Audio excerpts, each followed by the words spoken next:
Everybody, it's Random Black Guy again, and today I'm going to be talking about the Bethesda conference. I finally got those other three out the way, and I already gave my points on it. Now it's time to talk about those other publishers. The ones I feel that they actually did a pretty good job, but I feel like this conference, Bethesda's, probably maybe took in the cake based on their overall content. They only announced 4 games in their whole hour speech, hour and 30 minutes, I forgot how long it was. But I feel like they had a really strong showing what they had because they did a lot of things that I like when I want to go to E3. Now, a lot of people, I talked to when they were talking to me about the other videos, they feel like, they just need to show games. They're gonna come out. They're gonna come out next year, and that's it. And I feel like, well, no, if they wanted to do that, they could do that on their own web page. They could do that on their own time.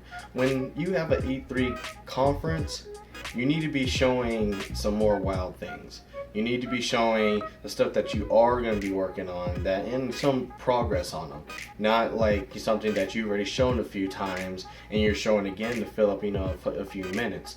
And Bethesda, being the first time that they've ever done this, the E3 conference, I feel like they had a great showing when it came to content. They showed new games that no one's ever seen. They shown gameplay about it. They went into great detail about each and every one, and they looked excited and more gamer professional about doing it. What I mean by gamer professional, they weren't just some guys who had such a prepared speech that they want to make sure that they don't say the right thing or don't say the wrong thing. They said what they felt like they wanted to say and they gave it out. Especially with the whole talk with Fallout 4. Now, going over to the games, all 4 games are announced: Fallout 4, Dishonored 2, Doom, and Fallout Shelter. Now, there's a lot to talk about Fallout 4, but I'll go ahead and talk about the other 3. Dishonored 2, not really a big Dishonored fan. I will give it a shot, but for a lot of people who are very fans of Dishonored, it's good that there's a second game coming out, and I hope you all enjoy when it comes out. Doom, on the other hand, I have played Doom. Played Doom back when I was a child, and I am looking forward to it. But after I saw the gameplay, I was kind of a little bit turned off on the whole idea.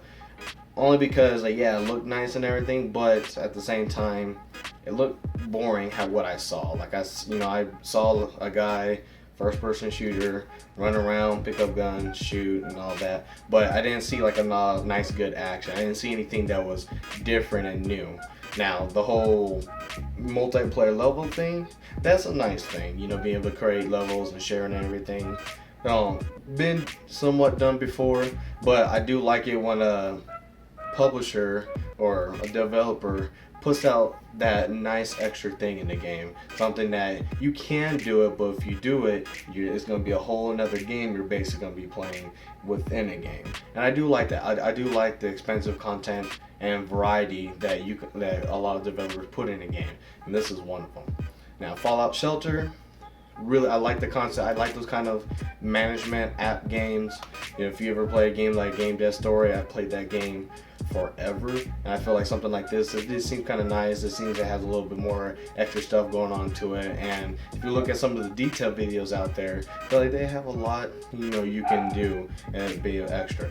But one thing I did not like about Fallout Shelter is that it's only for iOS. Now, if you've ever developed for iOS and Android, you know that both companies have certain ways that they go about doing it. If you develop an app for iOS, they look at it. Once you give it to them, it takes about a good long time for them to review it, make sure it follows their policies and everything before they actually publish it. While Android does maybe a day, verification and everything, they'll go ahead and publish it. Now, why I'm upset that's not out for Android is that if they were able to get it out for iOS right now, they might have got some special permission to kind of speed up that verification process. But if they were able to get it out now, I don't see no reason why the Android version wasn't out. It's kind of like saying you made a game and you could have made it for PS4 and Xbox One, but right now it's for PS4 and the Xbox One version is kind of pending. Gamers don't like that. I mean, if you probably wouldn't like that if Fallout 4 was only coming out for Xbox One and PS4 is planned sometime in the future. You wouldn't like that because you're like, no, I want to enjoy the game the same time as someone else is. Like I don't like the whole like timed exclusive thing. And Fallout Shelter, which seemed like a really nice game, something that you could play right now, especially as a good tie to Fallout 4, just to kind of give you that time to play something for the whole excruciating wait they're going to be having. It sucks that you can only do it on one platform. Now me, I have both platforms, so it doesn't really hurt me as much, just like I have all the consoles. But for everybody else who does not have both, or they're on one side of the spectrum and they're going to stay like that, it's kind of disheartening to say the least, or lack of for better words. I really feel like they really should have had both versions out. Now, going back to Fallout 4, Fallout 4 showed a lot of amazing things. Their character customization was insane.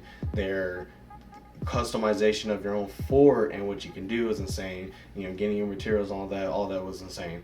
Now, this is coming from someone who is not a Fallout fan, and I really, really want this game.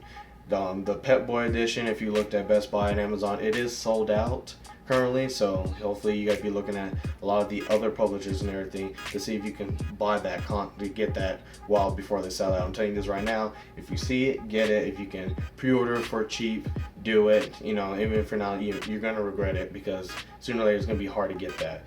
I'm just saying, this in 2 days that the Fallout is gone. It's gone. But another thing I want to mention is Fallout 4, again, me not being a big fan and me really wanting to play it now, how they presented it was really nice. How they went on it, and I said this earlier before, I really did like the nonchalant way of them going around saying all the nice things, talking to me like two fellow gamers, not a gamer or somebody higher up. And really, that would kind of sold to me as a whole press conference. Bethesda gave a very good press conference. And for that, I give Bethesda more of a 9. I don't like all of the content. There's some stuff that I really wasn't really liking, of course, the whole Android thing. But as an overall conference, what they show new content. They explain their content. They have a great way about going about things. And it was nice, and it was also nice and simple. 9 out of 10 for me, Bethesda. You did a really good job. Everybody, thank you for watching my video. Please comment on the video if you have different points of view. I want to hear your points of view. I want to hear what you think. If you like what I was thinking, please share this video with your friends. See if they have the same feeling, the same connection that I do with it. And I got 3 more to do, so I'll see you in the next time.